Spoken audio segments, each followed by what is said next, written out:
Friends, greetings of the day. Welcome to JEE PYQ series. आज का chapter है straight lines. ये रहा हमारा आज का प्रश्न।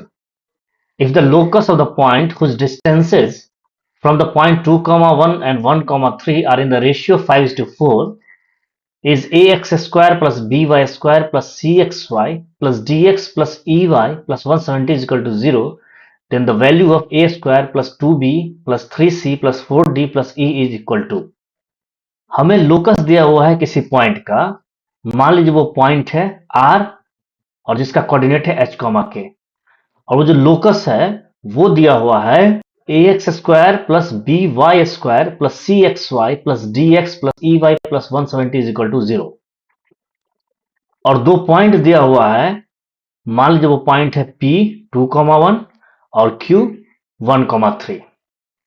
हमें दिया हुआ है कि लोकस के किसी भी आर्बिट्रेरी पॉइंट यहां पे जैसे आर है उसका डिस्टेंस जो पी से है और r का डिस्टेंस q से है उसका रेशियो 5/4 है, यानी rp by rq is equal to 5/4।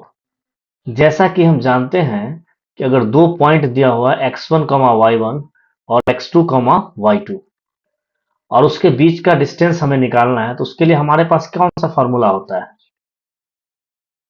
Under root of y1 minus y2 का whole square plus x1 minus x2 का होल स्क्वायर। इसी फॉर्मूला का हम यूज करेंगे इस केस में। तो आरपी क्या हो जाएगा? Under root of K minus 1 का स्क्वायर प्लस एच माइनस 2 का square divided by R Q क्या हो जाएगा? Under root of K minus 3 का स्क्वायर प्लस एच माइनस 1 का स्क्वायर, जो कि हो जाएगा 5/4। अगर इस इक्वेशन को हम स्क्वायर करेंगे दोनों साइड पे और सिंप्लीफाई करेंगे तो हमें आएगा 9k square plus 9h square minus 118k plus 14h plus 170 is equal to 0। क्योंकि h, k आर्बिट्रेरी पॉइंट है उसको हम रिप्लेस करते हैं x, y से, यानी h को हम रिप्लेस करते हैं x से और k को हम रिप्लेस करते हैं y से। तो हमें क्या इक्वेशन आ जाएगा? 9x square plus 9y square plus 14x minus 118y plus 170 is equal to 0। और ये जो गिवन है लोकस ऑफ द पॉइंट वो और ये जो हमने कैलकुलेट करके निकाला है लोकस, ये दोनों क्या है? बराबर है, इसलिए हम इसको कंपेयर करते हैं। तो एक्स स्क्वायर का कोफिशिएंट यहाँ पे जो कैलकुलेशन के बाद क्या आया है? 9। और यहां पर गिवन जो है लोकस उसके कोफिशिएंट ऑफ एक्स स्क्वायर क्या है? ए है, इसलिए ए क्या हो जाएगा? 9 हो जाएगा। उसी तरह से वाई स्क्वायर का कोफिशिएंट क्या है? 9 है, जो कैलकुलेटेड वैल्यू आया है। और जो गिवन वैल्यू है वो क्या है? बी है ना? तो बी इज इक्वल टू 9 आ गया।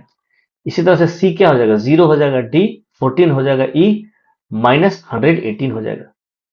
यहां पर एक ध्यान देने वाली बात है कि जब हम कैलकुलेट किए हैं लोकस को तो उस केस में जो कांस्टेंट है प्लस 170 और जो हमें गिवन था लोकस का वो दोनों वैल्यू यहां पर मैच कर रहा है, तभी हम कंपेयर कर पा रहे हैं। अगर 170 के जगह पे दूसरा वैल्यू रहता तो हम उसको इस तरह से किसी फैक्टर से मल्टीप्लाई करते जिससे वो 170 आ जाता इस केस में। तो ये जो हमारा कैलकुलेटेड वैल्यू है